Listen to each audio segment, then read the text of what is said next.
to you are watching Vantage Point. I'm Stephanie Lazarus. Today we will be in conversation with Dr. Tilaka, political analyst. And since we strongly believe that perspective matters, we would like to have your views, your comments, and even your questions sent to Newsfirst.lk. A very good evening to you, Doctor. Hi, Stephanie. Good evening. Welcome to the show. Thank you. Well, since this whole week was a highlight, the entire week was a highlight of the entire month, I would say, so far. Yeah. Because of the developments that took place over the week, we would like to give equal duration for all the stories that we can cover. First up, let's really talk about President's statement that was made recently. It was quite startling. President really came out from the shell and said, you know, this is what we need to work on, and this is a unity government. He kind of re-emphasized on how independent commissions have to work, and also a lot of newspapers carried the story of how there was a conversation between the members of the unity government, especially during the President and the Prime Minister, and they came to a consensus on certain things. This happened right before President's and the Prime Minister's visit to Brussels and President's visit to participate at the BRICS summit. What do you think is going on in the unity government? Do you think affairs in the unity government have turned bitter? Well, I think they should rename it the disunity government, because obviously there's disunity that has crept into it. And the disunity is not at the level of personalities, which is why the President and the Prime Minister can deport themselves amicably after that speech. No, the real problems are those of policy and perspective. Now, you commented on their encounter after the speech, which seems fairly tranquil. But there's a story in the Sunday papers about the meeting that preceded President Sirisena's speech. President Sirisena's speech was on Thursday. There had been a meeting at the highest level, the President and the Prime Minister, with core members of their respective parties on the Tuesday before the speech. So that's Tuesday evening. And the speech was in fact a spin-off of, well, a difference of opinion that had been aired inconclusively on Tuesday evening. And what is even more interesting is that the flashpoint does not seem to have been what was contained in the speech. So it's possible that the best or worst is yet to come. According to the Sunday Times political column, the flashpoint was the Foreign Minister and the Geneva Resolution. President Sirisena had said, and they kind of quote him, I suppose it's a paraphrase, he had said, have you read what Prime Minister Theresa May of Britain said about war crimes allegations? This was to do with British soldiers who had served in Iraq. Mind you, not in defense of their country, but in another country, in a war that was quite questionable. She had said, I'm not going to allow those young men whom we sent into harm's way to be pestered by these charges of war crimes. You know, I'm just not going to allow it. So what President Sirisena is reported to have said, turning to Foreign Minister Samaravira, according to the Sunday Times, he said, if I have to, I'm ready to write to the world leaders and point out that what Prime Minister May said, which is correct, should be universal. We should take a leaf from her book. And I want to tell, if I have to, I'll tell the world leaders that you can't have two standards. So there's a serious difference of opinion concerning a serious subject, far more serious than the FCID and the CID. So The most important part of President Sirisena's speech on the Thursday after the Tuesday night meeting was what he said about the armed forces. People forget that that event was to felicitate wounded war veterans. So it was an armed forces meeting. He was making a pitch. These were people who were veterans of the last war. And he said, I was the acting Minister of Defence in the last 2 weeks of the war. I'm not going to allow the victimization of the armed forces. I'm not going to allow the weakening of the armed forces. So everything else he said was a build-up to that. That's the real issue that's coming up. That's the most serious point he made, and that's the point that's being ignored.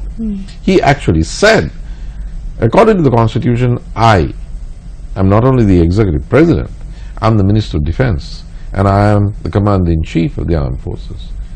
And I did act as Minister of Defence in the last phase of the war, last 2 weeks of the war. And I can't allow members of the armed forces, former commanders of the Navy, former Secretary of Defence to be treated in this way, taken from pillar to post.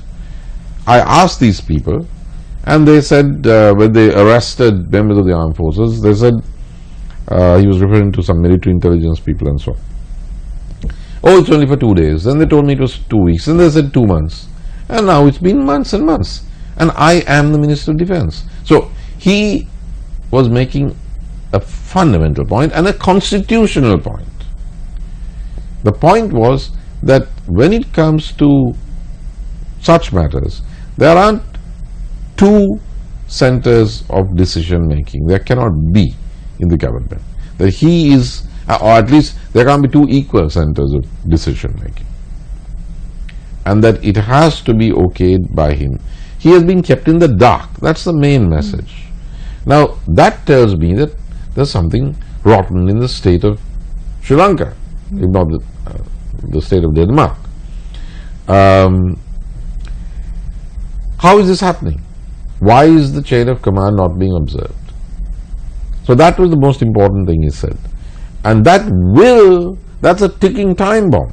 Because in a few months, in January, February, when the foreign minister tries to set up special courts, bring in special laws, bypass the Attorney General's department and have a special prosecutor's office, then President Sirisena is going to have to decide between his constitutional duties, which he takes very seriously, it seems, in terms of the armed forces, as Minister of Defence and Commander-in-Chief, and the foreign minister's perspective. The President also emphasized on how the Independence Commission should have the integrity and how transparent they should be, and they should follow his command. And no, he didn't say they should follow his command. He said, remember that I am the appointing authority. I mean, these independent commissions didn't drop from the sky. He's the executive. He has the executive powers to... the country is not run by the Constitutional Council or, whatever. Exactly. The 19th Amendment took away, with the President's consent and support, those powers deemed to be excessive, the powers that had been enjoyed by the executive presidency from 78, and especially after the 18th Amendment. It didn't mean that there had been a drastic change in the structure of the state and that the President was some kind of rump executive and independent commissions and constitutional councils and so on could run the country. There's no such thing. And he just reminded them. And eventually we saw days after the Director General of the Bribery Commission resigning. Do you think there is a connection between the two? It's far too the circumstances are such that it can't be just an accident or coincidence.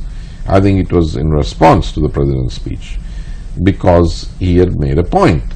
Now, what I take very seriously is what a UNP, a prominent UNP minister from Gaul, Mr. Vajira Abhiwadana, said. I'm quoting him because it can very easily be seen otherwise as a UNP versus SLFP thing, the President representing the SLFP point of view, the UNP taking a different point of view, but that's not true. Because Minister Vajra Abhivardhana said, and I think very commendably, he said, look, you know something? Guys in my ministry, my officers, are being summoned by the FCID. I told them, don't go. The police has no business interfering with the bureaucracy of this country unless there's been a criminal offense. If there's been a crime, go file a B report. If there's no crime and you don't have a B report, the members of the bureaucracy come under the different code, the establishment's code. So I told them, he says, on television, he says, I told them, forget about it, don't go. And he went on to say, if this is about following Mahinda Chintana over 10 years, if my officials have been following Mahinda Chintana, i.e. the policy of the elected president earlier, I'm going to defend them. Who says this? A young UNP, a very prominent UNP cabinet minister. So, what that tells me is that it's not that the SLFP faction that supports President Sirisena thinks there's political interference in and through the FCID and the CID and so on, and that the UNP is defending these independent institutions and independent commissions. Here's a UNP minister saying, look, this is wrong. My people have to work. These are good bureaucrats. I need them, and they can't be hauled off during office hours to answer some, questions which people have no right to ask them. So that tells me that President Sirisena was right. Well, that's definitely the political situation of the country. There are a lot of economic developments that are taking place in the country at this moment. We'll have more details when we come back after this short commercial break.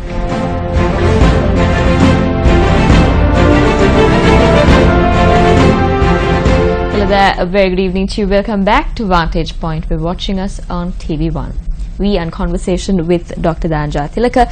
Dr. Jayathilaka, now since I earlier mentioned that there are a lot of political developments that are taking place and also a little bit of a economic development that's taking place, we are about to get the GSP Plus concession. We have a few more months for that.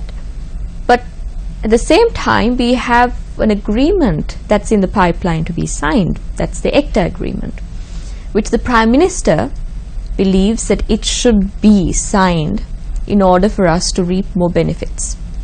But there are also speculations that this could mean that it could tip our economy and it could be a downfall. Because it's not going to be just flow of goods, flow of services, but it's going to be a flow of goods as well. We are going to get products into the country which can tip our economy a little bit. And also we've got good news, the GSP Plus is coming in, then there'll be a boom in the economy, or that's what they speculate.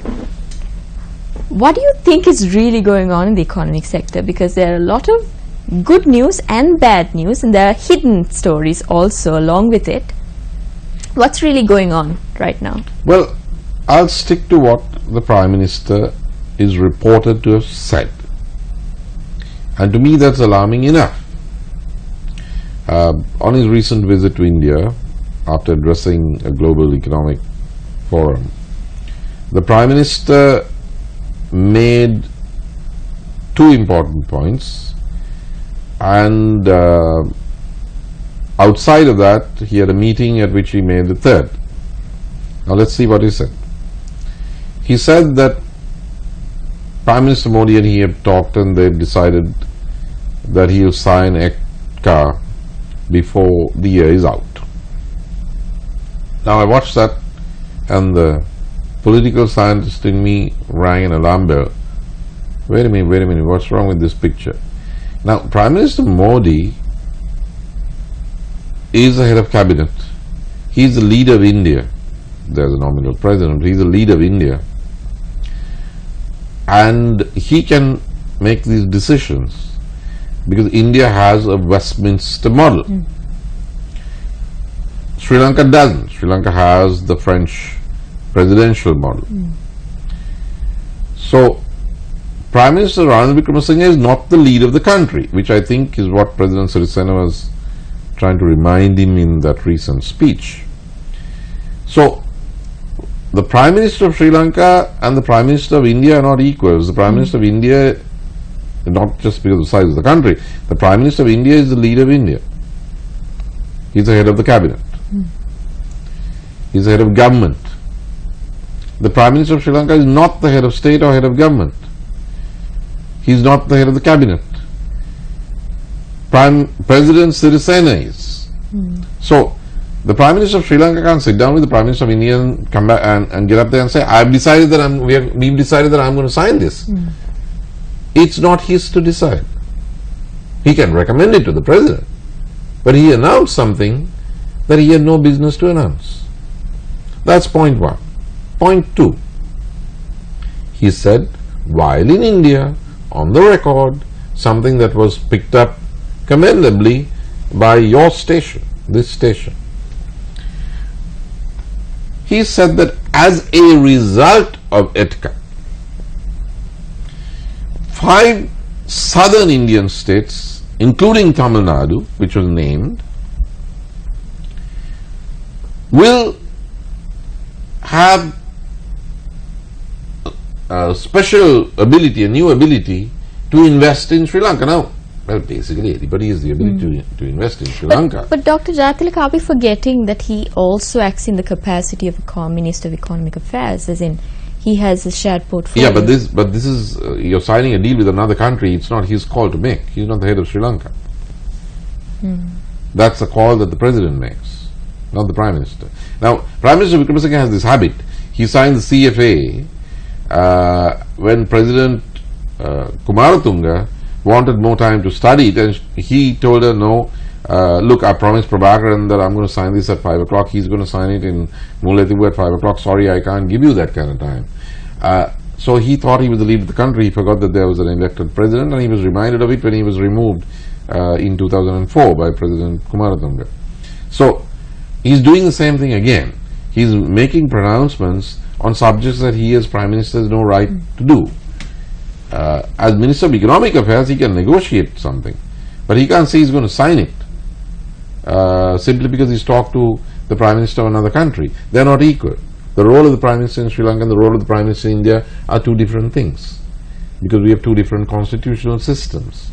Now, the second thing which I was talking about is that he says Tamil Nadu and South India will have a special capacity to invest in Sri Lanka as a result of ETCA, and he says Sri Lanka and the 5 southern Indian states will be able to consider themselves on a single economic grid, an integrated kind of economic arrangement. Now that's deadly, Stephanie. The famous sage Kautilya, way back, thousands of years ago, said in his Arthashastra, he's also known as Chanakya, as you know, that every state will have as its primary potential threat its neighbor. This is the way the world works. And therefore, every state has to balance off its own neighbor by working closely with its neighbor's neighbor. Now, let's leave that aside for a moment. But Sri Lankan leaders from D.S. Saranayaka have adopted 2 tactics to balance off a potential or latent threat they saw emanating from Tamil Nadu, because that's what history shows, and that's what geography also in a way makes inevitable, because you have 70 to 80 million people of Tamil ethnicity in Tamil Nadu, and even today, let alone ancient history, there are quite strong feelings about Tamil Eelam and Sri Lanka and so on and so forth. So what all our leaders of whichever political party did from D.S. Saranayaka onwards is to use 2 methods in alternation, sometimes together. One method was to balance India off, because Tamil Nadu is part of India, and anyway India is this huge neighbor, to balance India off by strengthening relations with countries that were not India. In the case of DS Selnag, it was with Britain, and in the case of Mrs. Bananayake right down to Mahinda Rajapaksa, it was China. But the second tactic or technique that was used by our leaders is to balance South India off by cultivation of relations with North India. President Javadana said, I'm strengthening ties with Delhi, with the North, in order to balance off the influence of Chennai, it was called Madras. Let's just touch on that when we come back after this short commercial break.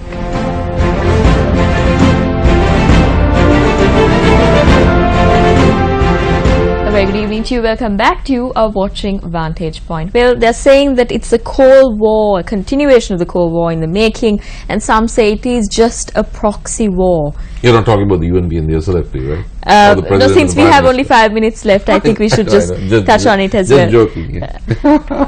And there is a war that's going on in Iraq, where some people say it's a proxy war between Russia and the United States, but some say it is just an attack, and Syria, and some say it's just an attack against ISIS to recapture the lost territory of Iraq.